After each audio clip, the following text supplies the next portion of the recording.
Bienvenidos y bienvenidas a esta pequeña cápsula de conocimiento sobre la radicalización violenta femenina. Esta ponencia en realidad ha sido recuperada de las jornadas denominadas la planificación de la seguridad con perspectiva de género que se realizaron el 5 de abril de 2019. Quiero empezar con una concisa introducción sobre la importancia de este tema.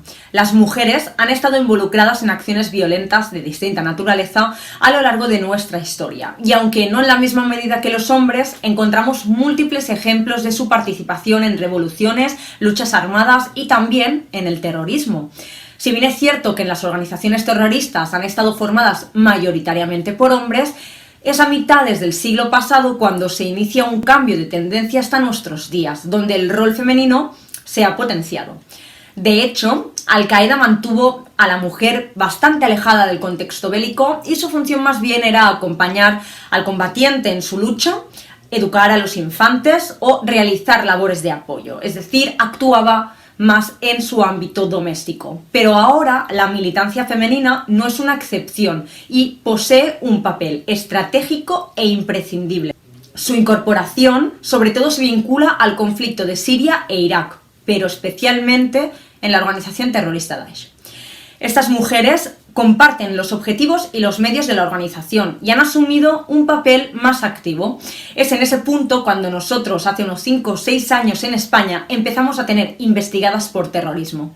Pues bien, pese a la importancia de esta problemática que planteo, existen pocas fuentes científicas que traten específicamente esta cuestión. Si bien es cierto que en los últimos años, tanto a nivel nacional como internacional, hemos podido revisar trabajos muy interesantes. Pero seguimos con la necesidad de abordar nuevas líneas estratégicas destinadas específicamente a estas mujeres porque, como veréis, la radicalización violenta difiere entre hombres y mujeres y esto debería influir en las políticas que implementamos. Por lo tanto, abordar un análisis diferencial por género nos posibilita prestar atención a sus dimensiones de riesgo y vulnerabilidad, las lógicas sociales y culturales, pero también su participación y trayectorias que realizan hacia la radicalización violenta. Este enfoque nos facilita evitar los obstáculos que hemos observado sobre la radicalización violenta desde la investigación y por lo tanto mejorar el análisis, porque categorizar a las mujeres radicalizadas como únicas es una posición monolítica y que se aleja de la realidad. No debemos poseer una lógica homogénea entre estas mujeres y os invito a analizar y reconstruir conmigo la identidad de estas mujeres para no caer en generalizaciones. El Centro para la Prevención de la Radicalización Violenta en Francia en el año 2016 advirtió de la necesidad de conocer todas las formas de radicalización, incluyendo la femenina. Todo ello desde una perspectiva que fuera capaz de abordar todas las formas de violencia, es decir, radicalización violenta en infantes, en mujeres y en hombres. Elaborar políticas con dimensión de género nos facilita prevenir, pero intervenir en esta forma específica de prevención y realizar, por lo tanto, mejores perspectivas. Todo esto influye, sin duda alguna, en la seguridad. Yo me centraré en la radicalización violenta en Occidente, pues en contextos de guerra la radicalización no implica los mismos mecanismos ni factores de riesgo que en procesos de radicalización en Occidente. Antes de empezar esta diapositiva, es importante remarcar que no existe un perfil psicológico terrorista único, como tampoco existe un perfil homogéneo y estandarizado de mujeres pertenecientes a organizaciones terroristas. Lo que sí que existen son características comunes que en la mayoría de los casos conocidos presentan estas mujeres. En líneas generales, la mayor parte de los perfiles radicalizados femeninos en España estaban comprendidas en el intervalo de edad de los 19 a los 25 años, con una media de edad de 24. Esta cifra oscila de 22-23 años según algunas investigaciones nacionales, pero sea como sea, todos los resultados son correctos porque los parámetros estandarizados en Occidente nos indican que la mayoría de chicas cuando inician procesos de radicalización están a inicios de la veintena. Además, en su mayoría son solteras y sin hijos, de segundas y de terceras generaciones. Y cuando están casadas, que no llega ni al 40%, tienen como máximo 2 hijos. Curiosamente no poseen ningún antecedente penal, tienen estudios bastante básicos de secundaria y o bien están desempleadas o tienen trabajos del tercer sector. Y, lo más importante, en su mayoría no presentaban ni conocimientos doctrinales ni religiosos extensos. Además, casi la mitad de las mujeres poseían funciones de reclutamiento, casi el 50%, y la otra mitad restante mostraban o bien participación activa en la organización terrorista o estaban siendo preparadas para un futuro desplazamiento en zonas de conflicto. Los resultados además muestran datos de interés sobre los procesos de radicalización violenta femenina, pues a diferencia de los hombres, en el 90% de los casos las mujeres que están siendo radicalizadas aparecen cambios fundamentales en su aspecto físico. Estos cambios no aparecen siempre cuando son reclutadoras, ya que deben pasar desapercibida y su occidentalización sirve precisamente para engañar al perfil vulnerable.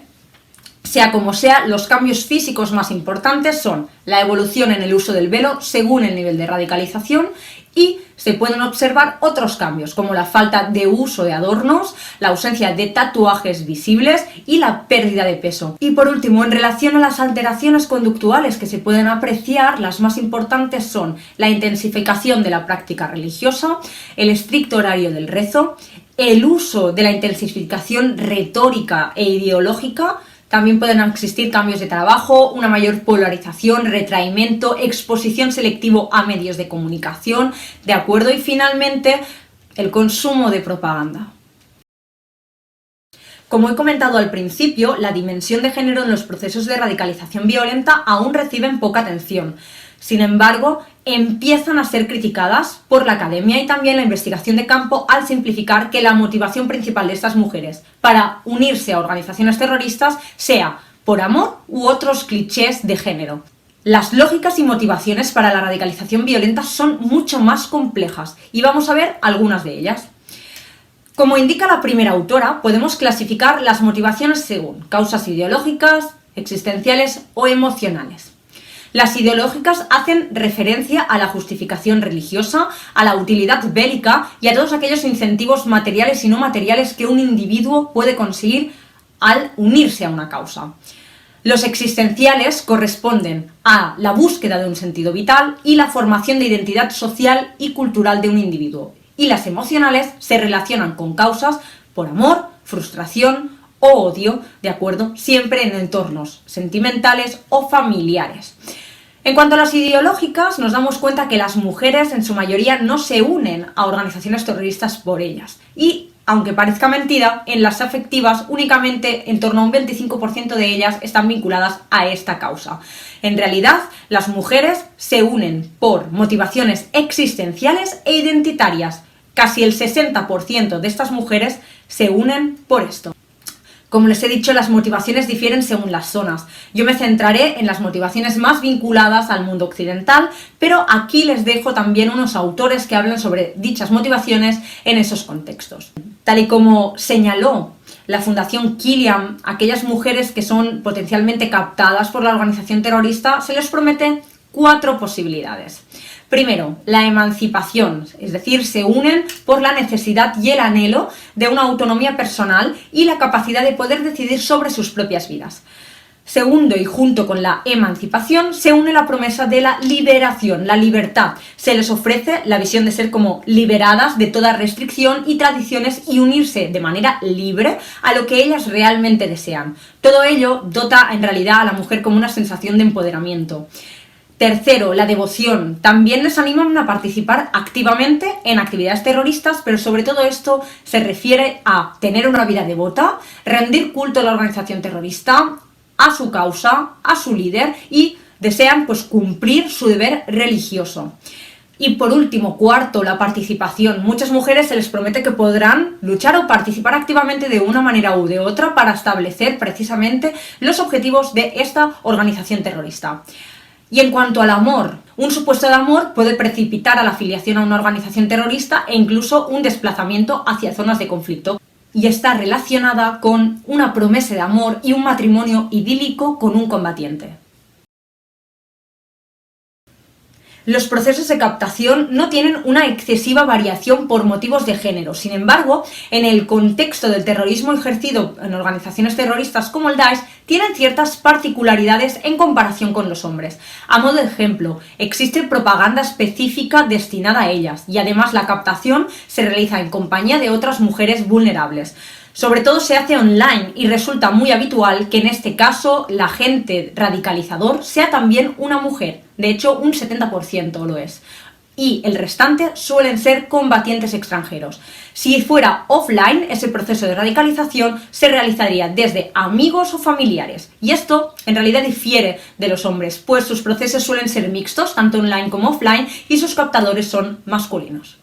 Y en cuanto a las funciones y la posición que ejercen estas mujeres en organizaciones terroristas, es fundamental saber que suelen operar en círculos intermedios, es decir, son facilitadoras, están en procesos de radicalización y captación de otras mujeres, difunden propaganda y también hacen otras actividades logísticas. No es tan habitual que estén en círculos centrales con mayor responsabilidad, dirección de coordinación, únicamente un 6% lo es, y finalmente en círculos más externos solamente hay un 33% de estas mujeres, que son las captadas para ser enviadas. Por lo tanto, en conclusión, suelen estar en círculos intermedios.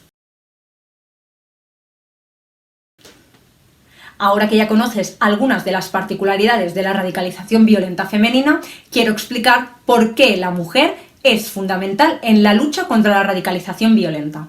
Naciones Unidas en el año 2012 ya advirtió que la participación de las mujeres en los sectores de seguridad y también en las dinámicas sociales y comunitarias conducía no únicamente a la reducción de la violencia, sino a la prevención de esta. Aquí dejo 4 puntos donde la mujer puede ser muy influyente. Por ejemplo, las mujeres son actores que pueden reconocer los primeros signos de radicalización en sus entornos familiares, hijos, hermanos, parejas o maridos, así como además son agentes confiables en los sectores locales, es decir, para obtener información de primera mano. Las mujeres además han desempeñado múltiples estrategias de afrontamiento y todas las investigaciones indican que son pilares fundamentales para tener un buen apego familiar, contribuir en la educación para la prevención de la captación y favorecer los procesos de desradicalización.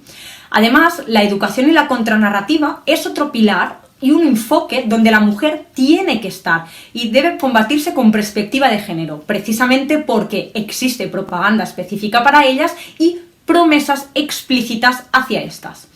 Por último, la captación y la radicalización no es una réplica masculina, como hemos visto, y para ello deben trabajarse también programas de desradicalización centrados en estas circunstancias particulares.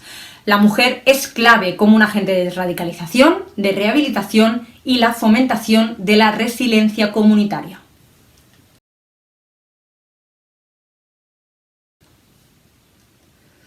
A raíz de todo lo anterior, han aparecido iniciativas y organizaciones que buscan poner el foco en las mujeres como posibles agentes del cambio. Por ejemplo, la Fundación Killian, que está ubicada en Londres, es un centro especializado en radicalización violenta y se encarga de realizar contranarrativas sobre este fenómeno, programas de sensibilización social, formación específica y además estudian las motivaciones y la propaganda dirigida hacia estas mujeres. El segundo ejemplo corresponde a la primera Alianza de Mujeres contra la Radicalización Violenta Europea. Es un proyecto piloto europeo que tiene como objetivo dotar a la mujer de un papel relevante en la detección y la prevención de la radicalización violenta en jóvenes y ha posibilitado crear un nexo de unión entre mujeres para impulsar programas comunes. El tercer ejemplo ofrece talleres a madres inmigrantes de primera y segunda generación y les ayuda a detectar los signos de radicalización en sus hijos, les proporciona herramientas para educarlos mejor, proveer de técnicas de comunicación esencial para cuando se encuentren en situaciones de vulnerabilidad, no únicamente las identifiquen, sino sean capaces de abordarlas. Madres por la Vida es una red a nivel mundial formada por madres que han sufrido la radicalización violenta dentro de su núcleo familiar. Muchas de ellas son madres de jóvenes desplazados hacia zonas de conflicto para no regresar y en otras ocasiones son mujeres de maridos que han sufrido la misma suerte. El objetivo era unir a estas personas y brindarles una red de seguridad, orientación y asesoramiento y además un eje central en esta organización ha sido crear narrativas convincentes para erosionar los discursos radicales. Y finalmente, Tenemos que hablar del programa Mujeres Empoderadas y Comunidades Pacíficas, que surgió en el año 2017 en la Oficina Regional de la ONU Mujeres para Asia y el Pacífico, donde empezaron a implementarse, sobre todo en Bangladesh y en Indonesia, ciertos programas en clave de género sobre extremismo violento, y han realizado investigaciones muy interesantes sobre la influencia de la propaganda según hombres y mujeres y también los procesos de radicalización en estos contextos, tanto para hombres como para mujeres. Y hasta aquí mi exposición, espero que haya sido de tu interés y que la hayas disfrutado. Para cualquier cuestión, estoy a tu disposición.